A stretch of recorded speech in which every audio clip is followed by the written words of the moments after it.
Assalamualaikum warahmatullahi wabarakatuh. Saya Rizka Syafaah dari kelas TIC akan mempresentasikan hasil materi yang telah saya rangkum untuk UTS pengolahan citra digital.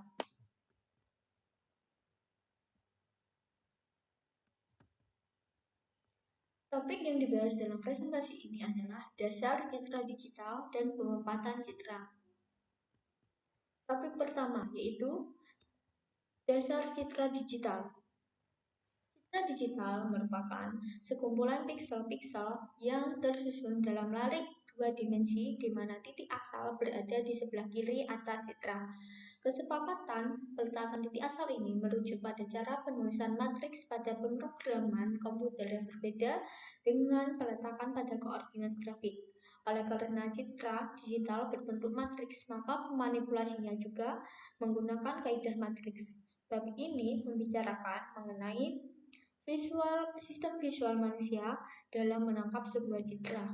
Proses alih bentuk dari citra yang analog menjadi citra digital dan sifat-sifat ketetanggaan piksel terkait proses manipulasinya untuk pengolahan citra. Persepsi sistem visual manusia. Sebelum menggunakan peralatan buatan, perlu dimengerti pula peralatan alami pengolahan citra objek melalui sistem penglihatan manusia atau human visual system. Pertama, mengenai mekanisme penangkapan citra objek melalui mata manusia secara fisik. Mata dapat diibaratkan sebagai sebuah sensor yang dapat menangkap objek dalam bentuk citra. Proses pembentukan citra oleh mata adalah sebagai berikut.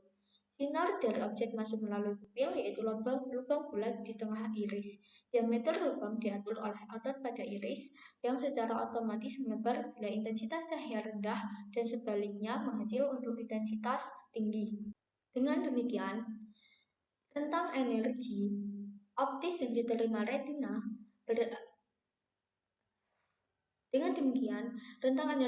yang diterima retina sebagai sensor dipersempit, yang berarti rentang kepekaan terhadap rata variasi intensitas cahaya dari objek diperluas. Namun, makin luas lubang tangkapan sinar, makin kurang resolusi atau ketajaman citra yang diindra. Representasi dari pembentukan objek oleh mata digambarkan sebagaimana mata secara mudah dapat menginterpretasi bayangan yang merupakan objek pada posisi terbalik. Meskipun resolusi pencitraan oleh sistem penglihatan manusia sangat tidak merata karena pusat pandangan dapat berpindah-pindah sesuai pusat perhatiannya, citra hasil perolehan melalui sarana buatan harus merata tingkat resolusinya. Meski demikian, bila pengolahan citra bermaksud untuk menonjolkan informasi di sebagian wilayah tingkat citra, resolusi harus meningkat di bagian pusat perhatian dan dapat diturunkan di luarnya. Sarana perolehan citra diawali dengan unit pengindra atau sensor yang mengubah isyarat cahaya atau optis menjadi isyarat elektris, kemudian dilewatkan ke unit pengondisi isyarat agar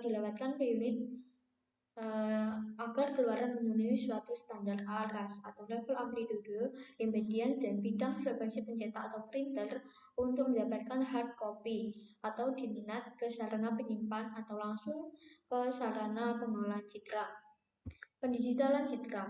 Pendigitalan citra merupakan proses mengubah dari citra analog yang kontinu menjadi citra digital yang diskret. Proses ini diperlukan agar karena dapat diproses menggunakan komputer, maka citra harus dinyatakan secara numerik dan bernilai diskrit. Secara garis besar, proses pendigitalan citra terbagi menjadi dua, yaitu proses pencuplikan, sampling, dan kuantisasi. Kedua proses ini sangat berpengaruh pada hasil citra digital yang dihasilkan. Hasil pendigitalan citra akan semakin mirip aslinya jika dilakukan dengan pengambilan nilai pencuplikan dan kuantisasi yang tinggi. Selain itu juga berakibat pada penurunan nilai informasi yang hilang pada citra. Konsekuensinya adalah memori yang dibutuhkan untuk menyimpan data citra juga akan semakin besar. Dengan semakin murahnya harga memori dan perkembangan kapasitas memori yang sangat besar, hal ini tidak menjadi masalah lagi. Ukuran dan resolusi citra. Resolusi citra menyatakan jumlah baris atau kolom elemen citra persatuan pengukuran. Misalnya, dot per inci, yaitu menyatakan banyak piksel setiap jarak 1 inci. Pada kebanyakan kasus, resolusi citra adalah sama di arah horizontal dan vertikal. Resolusi citra juga menyatakan tingkat detail suatu citra. Resolusi citra berbanding lurus dengan detail suatu citra, yaitu semakin tinggi resolusi citra, semakin tinggi juga detail suatu citra. Informasi dalam elemen citra tergantung pada tipe data yang digunakan untuk menyatakannya. Hubungan ketetanggaan antar piksel. Piksel-piksel pada citra membentuk suatu matriks tertentu yang pengolahannya nantinya dapat melibatkan piksel-piksel yang terletak di sekitar piksel tersebut. Piksel-piksel yang berdekatan ini dapat dikatakan piksel yang bertetangga. Operasi ketetanggaan piksel memainkan peran penting dalam pengolahan citra modern. Pemampatan citra. Bab selanjutnya yang akan saya bahas adalah bab pemampatan citra. Berkembangnya teknologi pemampatan citra tidak terlepas dari semakin meningkatnya permintaan akan citra berkualitas tinggi dengan resolusi yang semakin besar. Citra berkualitas tinggi dan beresolusi besar membutuhkan ruang penyimpanan memori cukup besar pula. Jika tidak dilakukan pemampatan pada suatu citra, maka citra dengan ukuran besar akan membutuhkan ruang penyimpanan yang besar juga. Hal ini akan berpengaruh pada penyimpanan. Contohnya, jika memiliki sebuah kapasitas memori dengan kapasitas 8 GB, maka kapasitas memori tersebut hanya dapat menampung kurang lebih dari 270 gambar. Redundasi data. Redundasi data merupakan proses mereduksi ukuran suatu data untuk menghasilkan representasi digital yang padat namun tetap dapat mewakili kuantitas informasi yang terkandung pada data tersebut. Caranya ialah dengan mengurangi data berlebihan karena sering bagian-bagian tersebut terulang untuk mewakili sebuah informasi yang sama. Terdapat 3 jenis redundansi data dalam pemampatan data, yaitu coding redundansi, interpixel redundansi, dan psikovisual redundansi. Coding redundansi terjadi jika suatu kode simbol yang digunakan dalam menyatakan intensitas piksel melebihi jumlah bit yang diperlukan. Interpixel redundansi terjadi karena adanya korelasi antara piksel dengan piksel tetangganya. Psikovisual redundansi terjadi karena fenomena di mana intensitas keabuannya seharusnya bervariasi terlihat sebagai intensitas konstan. Hal ini disebabkan karena kekurangan mata manusia dalam membedakan warna. Selanjutnya, proses pemampatan citra. Terdapat dua bagian utama model kompresi data, yaitu bagian encoder dan decoder. Fungsi encoder adalah membuat representasi simbol-simbol dari citra masukan atau membuat citra masukan termampatkan atau melakukan fungsi pemampatan. Setelah melalui kanal maka citra hasil encoder masuk ke sistem decoder. Decoder berfungsi merekonstruksi kembali sehingga dapat dilakukan kembali atau melakukan fungsi pemampatan. Pada bagian encoder terdiri dari 3 proses, yaitu pemeta, pengkuantisasi, dan mengkode simbol. Pemeta berfungsi untuk menghilangkan interpixel redundansi dengan cara mengubah format citra input menjadi format lain. Pengkuantisasi berfungsi untuk menghilangkan psikovisual redundansi dengan cara melakukan proses kuantisasi terhadap hasil dari proses sebelumnya. Bagian terakhir membuat kode untuk menyatakan keluaran dari pengkuantisasi dengan cara memetakan setiap keluaran dari pengkuantisasi ke dalam kode yang disepakati. Bagian decoder memiliki fungsi kebalikan dari bagian encoder. Hanya pada bagian decoder tidak terdapat pengkuantisasi. Hal ini disebabkan karena proses kuantisasi dari encoder tidak dapat dilakukan proses balik. Kriteria pemampatan citra. Dalam merancang metode pemampatan citra, terdapat beberapa hal yang perlu dijadikan ukuran keberhasilan metode yang diusulkan, yaitu waktu, ukuran, kualitas, dan format. Waktu yang dibutuhkan dalam pemampatan dan penirmampatan merupakan faktor penting. Semakin singkat waktu yang dibutuhkan dalam pemampatan dan penirmampatan, maka akan semakin baik. Ukuran merupakan pertimbangan kedua. Hal ini terkait dengan efisiensi kapasitas memori. Sebuah metode pemampatan akan bernilai baik jika hasil pemampatan memberikan ukuran yang jauh lebih baik. Kualitas pemampatan terkait dengan informasi yang terkandung dalam citra. Kualitas pemampatan biasanya berbanding terbalik dengan ukuran hasil pemampatan.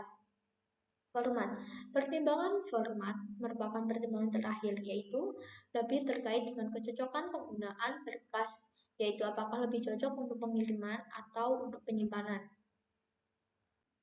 Pengukuran hasil pemampatan Terdapat dua kriteria pengukuran kebenaran hasil proses pemampatan, yaitu kriteria subjektif dan kriteria objektif. Kriteria subjektif dilakukan dengan melakukan polling atau membagikan kuesioner kepada beberapa orang yang ditunjuk untuk menilai kualitas hasil pemampatan menurut pengamatan mereka. Penilaian dilakukan dengan membandingkan citra asli dengan citra hasil pemampatan secara visual. Kriteria objektif diperlukan untuk mendapatkan data matematis kemiripan antara citra hasil dengan citra hasil pemampatan.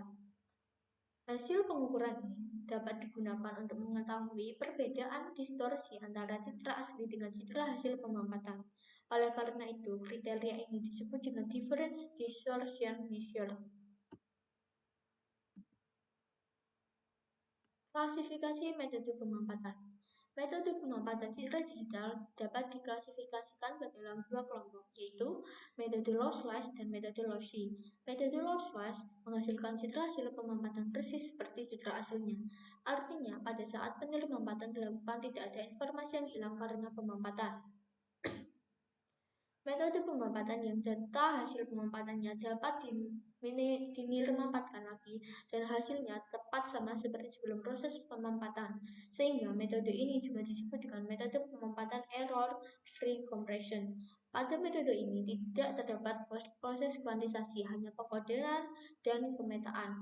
Metode ini cocok digunakan untuk berkas citra medis yang menghendaki informasi sepenuhnya.